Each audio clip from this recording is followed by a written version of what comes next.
Pessoal, vamos falar sobre a situação na Ucrânia ontem, o que mudou nas últimas 24 horas, e vamos falar também sobre o Putin, que abriu o jogo sobre qual é a intenção dessa guerra, e a gente já sabia desde o início que ele quer mesmo é retomar a grandeza da Rússia imperial e coisa e tal, aquelas besteiras absurdas. Mas vamos entender essa história. Essa notícia foi sugerida por Lobo Malbon, Pílula Azul e mais um monte de gente. Obrigado aí ao pessoal que sugeriu a notícia. Obrigado a você que está assistindo o nosso vídeo. Se você gosta do nosso conteúdo, por favor, deixe o seu like, se inscreva aqui no canal, né? Pois bem, vamos dar um tour aqui pela linha de batalha, começando bem aqui no norte, em que continua aquela proposta da Rússia de vez em quando dar uma bombardeada para deixar o pessoal, não permitir que a Ucrânia tire o pessoal daqui para reforçar a região de Severodonetsk. O que teve de novidade ontem foi que os russos alegaram ter conseguido combater um grupo que eles chamaram de sabotadores ucranianos em território russo. Não dá para saber se era isso mesmo, né? Isso é o que eles estão dizendo ser, mas de qualquer forma houve essa ação aí próximo à fronteira, né? Nada de muito relevante, como eu falei, essa perspectiva dos russos atacarem é simplesmente contra a realidade. A ideia deles é só deixar, ficar testando, na verdade, as forças ucranianas, de forma que se achar uma fraqueza, pode aproveitar alguma coisa ali, né? No resto do fronte não teve também grandes mudanças. Aqui em Kharkiv a situação permanece basicamente a mesma, mas lembra aquilo que a gente sempre fala aqui, é uma ilusão achar que está tudo parado, que não está tendo batalha aqui. Ao contrário, está tendo muita batalha, muito sangue está sendo derramado nessa região aqui também. O que a gente tem de mais ação, mas também não temos novidades, é aqui em Severodonetsk, né? A gente sabe que está tendo muita batalha aqui, é constante, os russos ganham posição, perdem posição. Em determinado momento, a cidade estava praticamente toda na mão dos russos, logo em seguida isso virou, os ucranianos tomaram praticamente toda a cidade, mas aí depois ficou uma batalha entre os dois aqui, tá realmente algo indefinido, a gente não tem muitas informações daqui, apenas o óbvio de que a Ucrânia pretende batalhar isso daqui para desgastar as forças russas, né? Agora, uma coisa interessante disso daqui é um relato trazido aqui pelo canadense voluntário lá na Ucrânia, que parece que existe uma lógica pela qual a Ucrânia não quer abrir mão de Severodonetsk. A ideia é que Severodonetsk seria uma cidade muito complicada. Severodonetsk e Lysychansk seriam cidades muito complicadas de serem retomadas depois, se os russos puderem se encastelar lá, né? Ou seja, os russos tomarem essa cidade em termos estratégicos não faz muita diferença na guerra, porém, como seria uma cidade muito difícil de ser retomada posteriormente, os ucranianos têm investido muito em manter essa cidade. Se eles vão conseguir ou não, tudo vai depender das armas, como a gente está sabendo. O grande problema nesse momento é que isso virou uma grande guerra de artilharia, e nesse quesito a Rússia tem muito mais artilharia que a Ucrânia. A única esperança da Ucrânia é conseguir receber essas obuseiros e canhões e peças de artilharia do Ocidente, né? Tem muita coisa vindo, mas precisa de muito mais, né? Enfim, de qualquer forma, mesmo que seja perdida a cidade de Severodonetsk, em termos estratégicos, no grande aspecto das coisas, não muda nada, só vai dificultar no momento que a Ucrânia fizer a contraofensiva para retomar essa cidade, né? Aqui em Popasna houve mais uma vez um monte de tentativas russas de expandir isso daqui, de conquistar outros locais aqui em volta desse bolsão aqui de Popasna. Onde eles tiveram algum sucesso foi aqui ao sul, então eles conseguiram avançar aqui nesse vilarejo de Krynishne, mas foi coisa pequena, não teve grandes alterações aqui, e o importante, como a gente fala sempre, é a questão da estrada aqui em cima, e certamente se eles conseguirem avançar nessa direção, isso pode se tornar complicado para os ucranianos, pode exigir todo um esforço de retirada dessas tropas, porque arrisca-se ficar num bolsão sem comunicação, né? Bom, aqui em Zion, repara como eles já estão tomando todas as áreas para lá do rio Severodonetsk, né? O rio está virando a grande barreira nessa região aqui. E parece que agora foi confirmada que Sviatohorsk, a gente falou sobre ela ontem, aquela cidade bonita que tem os mosteiros, os monastérios e coisa e tal. Ontem ela estava parcialmente tomada pelos russos. Eu falei para vocês que haviam pessoas dizendo que elas estavam totalmente tomadas, mas havia também imagens e informações do exército ucraniano que ela não teria sido totalmente tomada ainda, mas parece que agora a coisa se confirmou, realmente ela foi totalmente tomada pelos russos ontem. E agora o que está se dizendo é que Tetianivka, que é essa cidadezinha do lado de cá do Rio, né, também já estaria em poder dos russos de ontem para hoje. Isso tem uma repercussão importante, que é o fato de que, se eles realmente estão aqui, isso significa que os russos conseguiram manter a ponte aqui sobre o rio Severodonetsk, e isso pode ser preocupante para os ucranianos. Por quê? Porque isso daqui pode ser usado para justamente os russos estabelecerem tropas do lado de cá do rio, né? Ok que isso daqui é relativamente longe de Sloviansk, Sloviansk está aqui embaixo, né? E se você parar para pensar, aqui também os russos já estão do lado de cá do Severodonetsk, aqui na frente de Zium, embora eles não consigam avançar, tem muitas tropas ucranianas por aqui, mas certamente é uma preocupação adicional se realmente os russos tiverem tomado já Tetianivka, né, do lado de cá do rio. Por enquanto, os relatos são incoerentes. Alguns falam que sim, outros falam que não. Vamos ver em poucos dias a resposta correta disso daí, né? E o fato é que tudo indica que realmente a Rússia já está preparando a Batalha de Sloviansk. Sloviansk, para quem não sabe, essa cidade ela já esteve em poder dos rebeldes separatistas russos, né? Quando Donetsk e Luhansk se rebelaram, toda essa região aqui de Donetsk, Sloviansk, Kramatorsk, tudo fazia parte dessa república separatista de Donetsk, né? Mas o exército ucraniano começou a retomar o território, retomou Sloviansk, retomou Kramatorsk, chegou até a fronteira aqui, quando, então, em 2015, a Rússia propôs um cessar-fogo para paz em troca de território, né? Os rebeldes russos ficariam aqui. Esquece esse papo de república separatista, isso aqui é tudo tropa russa, tá? Sempre foi, sempre desde o início foi ocupação russa isso aqui.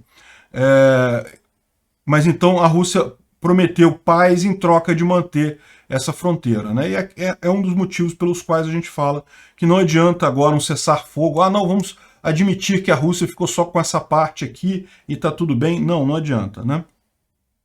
Teve mais um negócio interessante aqui na cidade de Kadivka, essa cidadezinha aqui que está dentro da área lá das tropas russas, dos supostos exércitos separatistas, em que os ucranianos conseguiram atingir com bombardeio de precisão uma base do grupo Wagner, que ficava nessa cidade, no estádio da cidade, na verdade, e segundo relatos das 300 pessoas que ficavam ali, dos 300 wagneristas que estavam ali, apenas um sobreviveu a essa história, né? Então, boa notícia. Se o objetivo era denazificar, matar gente do grupo Wagner, faz mais para isso do que qualquer outra coisa, né? Bom, outras informações importantes, aqui não teve grandes mudanças. Os russos estão preparando um grande contingente de tropas nessa região aqui de Vasilivka. Pode-se imaginar que eles vão tentar fazer alguma ação ofensiva aqui, talvez sobre Zaporizhia, ou talvez eles estejam montando essa guarnição aqui apenas com intuito defensivo, apenas realmente para se defender. O fato é que não parece que eles tenham condições de avançar aqui, como eu falei. O grosso das tropas que estavam nessa região foi todo colocado para cá, para dar essa força ali em Severodonetsk. Então, não acredito que tenha nada daqui. Inclusive, esses recursos que estão nessa região parece que são justamente os mais antigos, aqueles T-62, aqueles tanques antigos e coisa e tal. Então, não acredito que tenha nada, mas de qualquer forma, fiquem sabendo que os russos estão preparando alguma coisa por aqui. Bom, aqui na fronte de Kherson também continuam as batalhas, continuam avançando os ucranianos por aqui, mas os avanços são lentos. Você tem aí muita briga aqui nessa região também, tal como a gente fala nas outras regiões. Pode dar a impressão de que isso está parado, não está andando nada, mas na verdade isso daqui tem muita atividade militar por aqui, né? Recentemente os ucranianos tomaram a cidade de Suky-Stavok. Aqui nesse mapa ela ainda aparece como controlada pelos russos, mas na verdade ela já está controlada pelos ucranianos. Inclusive essas outras cidades aqui também já estão controladas pelos ucranianos, tá? Se você vê nesses outros mapas aqui e nas informações que a gente tem de outras fontes também, toda essa área aqui já está sob controle dos ucranianos, não tem aquela alternativa aqui, essa meia pinça aqui, né?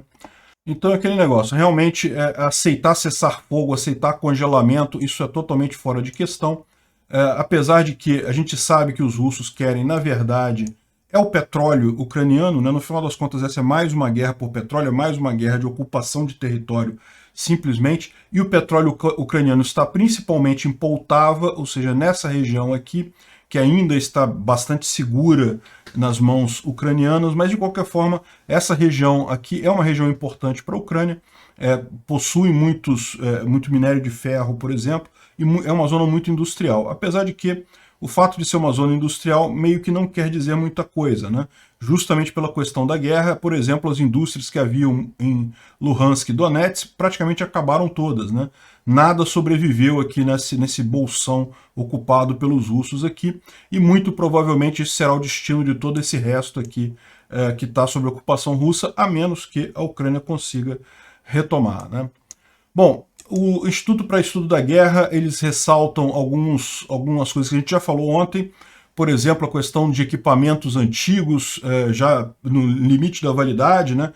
A gente falou sobre isso ontem, que eles estavam usando minas antigas em Kherson, e que com isso vários acidentes aconteceram e acabaram matando soldados russos. E eles continuam tendo problema com os inscritos em Luhansk e Donetsk, né? Os russos têm feito conscrição nessa área aqui de Luhansk e Donetsk, ou forçado as pessoas a lutar nessa guerra, e eles estão tendo cada vez mais problema com isso, justamente porque o pessoal se vê usado como bucha de canhão. Eles ressaltam aqui coisas que a gente já falou algum tempo atrás, aliás, eles falam isso aqui também nessa reportagem da Sapo, sobre como que os batalhões da República de Donetsk e Luhansk estão cada vez mais pedindo arrego, pedindo para voltar para casa, não querem mais saber dessa guerra. Isso é um ponto crítico, porque, veja, isso atinge também a tropa ucraniana, tá? Essa guerra está fazendo 100 dias e começa a chegar um ponto que simplesmente a pessoa começa a ficar cansada dessa coisa toda, e isso é uma coisa preocupante. A Ucrânia tem conseguido fazer rotação de tropas melhor do que a Rússia. Então existe esse cansaço também nas tropas ucranianas, muitas acabam ficando sobreexpostas. Quando a gente fala que a Ucrânia tem conseguido fazer rotação de tropas melhor do que os russos, é exatamente isso. A maior parte das tropas ucranianas consegue ser rotacionada, mas sempre vai ter um bolsão ou outro, um local ou outro, que acaba ficando uma tropa sobrecarregada mais tempo naquela região. De qualquer forma, o importante é isso. Enquanto a Ucrânia também está sofrendo, o importante é que os russos estão sofrendo mais, estão se desgastando mais e rapidamente perdendo capacidade de ataque, né? Então é um ponto que eles trazem aqui também. Bom, saindo do fronte militar, a gente tem um monte de novidades aí ontem. A primeira, a questão da candidatura europeia da Ucrânia, né? Foi levantado ontem que apenas 3 países têm resistência quanto a aceitar a Ucrânia na comunidade europeia. Isso é uma perspectiva muito boa, porque na verdade 3 países é algo bem fácil de você negociar. E, em última análise, se houver uma votação na Assembleia Geral da Comunidade Europeia, vão perder, ou seja, a Ucrânia vai ser aceita, né? Está previsto agora, no final de junho, a Assembleia, nesse verão, né, como ele está dizendo aqui, agora no final de junho, os 27 membros estados da Comunidade Europeia vão fazer tomar uma decisão acerca da entrada da Ucrânia na Comunidade Europeia. Existem alguns caminhos aí.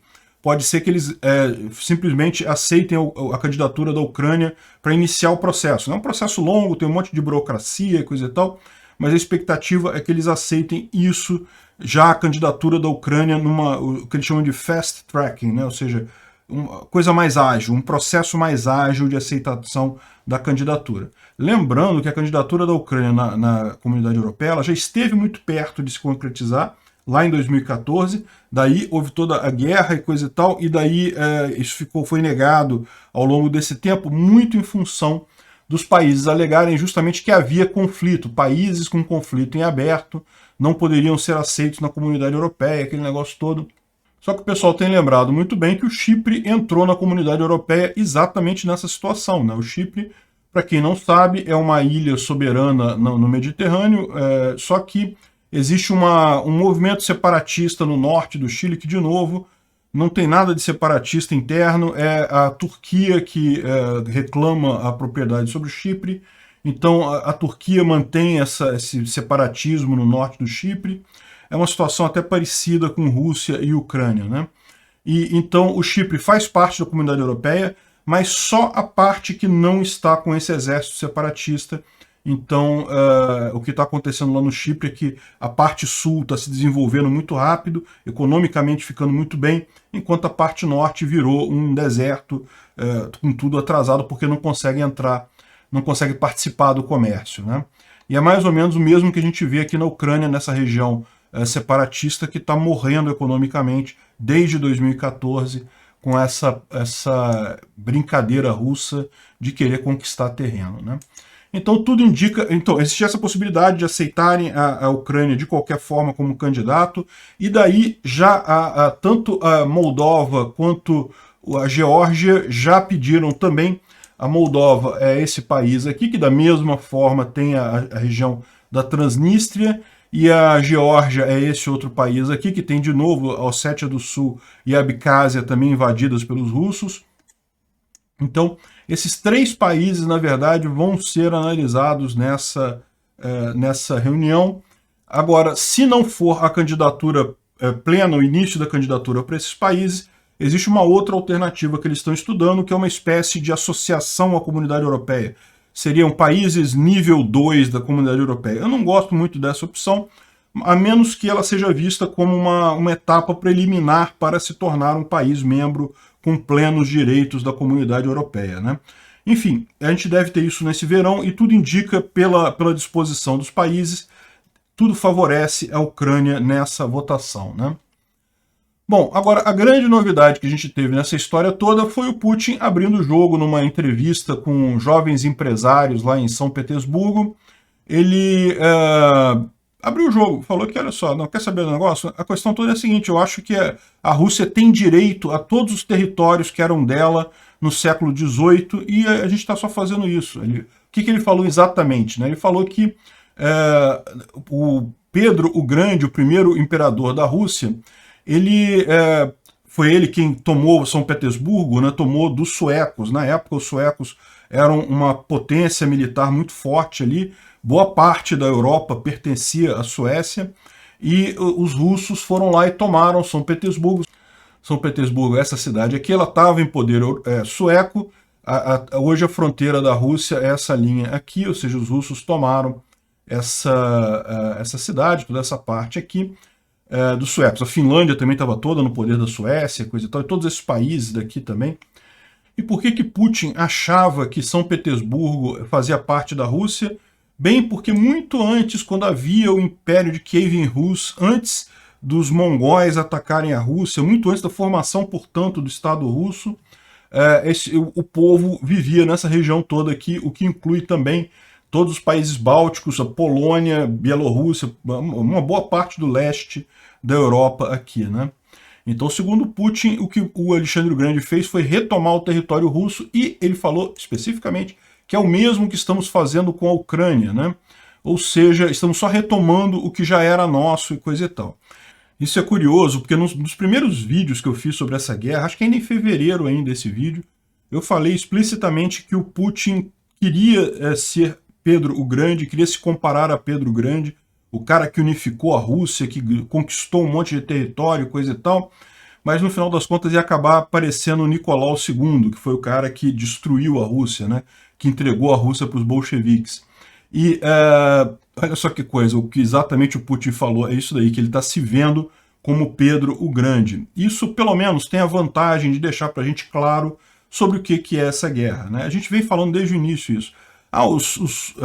O pessoal falou, não, porque a OTAN está colocando mísseis, ameaça colocar mísseis na Ucrânia. E eu sempre falei, gente, esse negócio de OTAN não tem lógica nenhuma, a OTAN não está avançando para a Rússia. São os países próximos da Rússia que estão querendo entrar para a OTAN justamente para evitar agressões da Rússia. Não tem esse negócio da OTAN estar expandindo em direção ao leste, até porque a Ucrânia ela já pediu para entrar para a OTAN antes e a OTAN negou a entrada dela. Então, ou seja, não tem esse papo da OTAN querer. Quem quer são os países vizinhos da Rússia que querem se afastar dela, sabem que existe esse desejo imperialista na Rússia, principalmente no Putin, e querem se afastar, querem se proteger do Putin, né? Então, isso que está acontecendo, essa ideia de que não, a culpa é da OTAN, a culpa é dos Estados Unidos, ou tem gente falando assim, não, a culpa é da Ucrânia por deixar a OTAN fazer... para com isso. Não tem lógica nenhuma dessas explicações. O Putin, pelo menos, deixou claro agora, não, a gente quer mesmo território, a gente quer retomar o território da grande Rússia, que a gente entende é todo nosso por direito, né? E ele vai se ferrar nessa história porque a gente sabe que ele não tem condições de implementar com o exército corrupto dele o que ele está planejando, né? E uma coisa preocupante é justamente que se a ideia dele é o antigo Império Russo do século XVIII, o Império Russo do século XVIII vinha até pedaço da Alemanha aqui, ó, tinha toda essa área aqui, isso aqui era tudo Império Russo no final do século XVIII. Na verdade, o Império Russo, a maior extensão dele foi no início do século XX, né? Que foi justamente durante a Primeira Guerra. No final das contas, a Rússia se desmanchou durante a Primeira Guerra, ela acabou perdendo a Primeira Guerra, mas em determinado momento ela tinha conquistado uma boa parte, foi a maior extensão do território dela, foi durante a Primeira Guerra, no século XX. Mas enfim, se realmente os russos querem isso, tem essas ambições imperiais, não vai parar na Ucrânia. Mais um motivo pelo qual os aliados deveriam ajudar a Ucrânia. É melhor parar o Putin agora. Cada pedacinho de terra que ele toma a mais vai ser mais difícil de parar o cara, né? Bom, e olha só que coisa, um membro do partido do Putin lá na Assembleia Russa quer anular a declaração de independência da Lituânia, né? A Lituânia é esse país aqui, é um dos 3 países bálticos, né? Foi um dos países que primeiro decretou sua independência da União Soviética, né? Vamos lembrar, isso aqui tudo fazia parte da Rússia quando teve a Revolução Bolchevique. Os bolcheviques, uma das coisas que eles prometeram foi justamente independência para os países que não queriam fazer parte da Rússia. Então, e eles cumpriram isso, né? Tanto que surgiram esses países todos lá em 1917, 1918. Só que eles imediatamente surgiram dentro da União Soviética. Então, na verdade, foi um truquezinho, né? Não, a gente te dá a independência, mas você agora é uma república soviética, a gente vai continuar te controlando do mesmo jeito. Então, isso aconteceu com a Ucrânia, com a Bielorrússia, com esses países todos por aqui, e da mesma forma com todos os países do leste europeu que acabaram dessa forma, né? Sob o controle de Moscou na União Soviética. A Lituânia foi o primeiro país a declarar a independência da União Soviética, isso em 1990. O muro de Berlim já tinha caído, mas aí foi uma queda de dominó, um monte de países declarando independência da Rússia, e depois foi seguida pelos outros países bálticos e coisa e tal, e agora o pessoal está querendo pegar de volta isso, né? É um absurdo completo, não tem lógica nenhuma isso daí, principalmente porque a Lituânia faz parte da OTAN. Não tem como a Rússia fazer qualquer coisa ali. Bom, houve um julgamento totalmente falhos da região separatista da Ucrânia. Não é a região separatista da Ucrânia, é da Rússia, tá? Esquece região separatista da Ucrânia, não existe isso. É região controlada pelos russos na Ucrânia, lá do Donbás. O que aconteceu? 3 soldados ucranianos foram capturados, porém eles não são ucranianos de nascimento. Então eles estão sendo julgados como mercenários e foram condenados à morte por pelotão de fuzilamento. São 2 ingleses e um marroquino.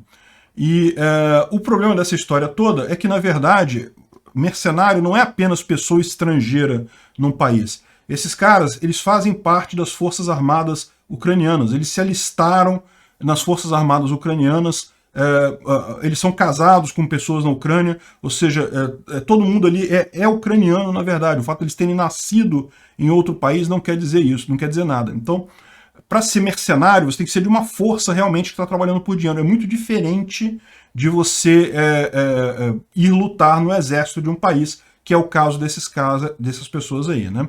E também, só para lembrar essa história, o André Hack-Barry, que o pessoal, muita gente aqui, muito simpatizante russo, ficou dizendo não, que o cara é mercenário, que ele foi lá para lutar por dinheiro. Não, ele tem família na Ucrânia. Se você está inscrito diretamente no exército ucraniano, você não é um mercenário. Mercenário é tropa específica paga para isso, né? Enfim, foram condenados à morte, é um absurdo, é uma violação da Convenção de Geneva. Vamos ver se isso vai dar alguma coisa ou não, né? Eu tinha mais notícias para falar aqui, mas esse vídeo ficou muito longo, eu vou deixar para falar no próximo. Obrigado por assistir o vídeo até o final. Além de curtir, compartilhar e se inscrever no canal, considere se tornar patrocinador com valores a partir de R$ 1,99. Clique no botão Seja Membro abaixo para saber as condições e vantagens de patrocinar o canal. Mais informações sobre o nosso projeto, visite nossos sites indicados na tela.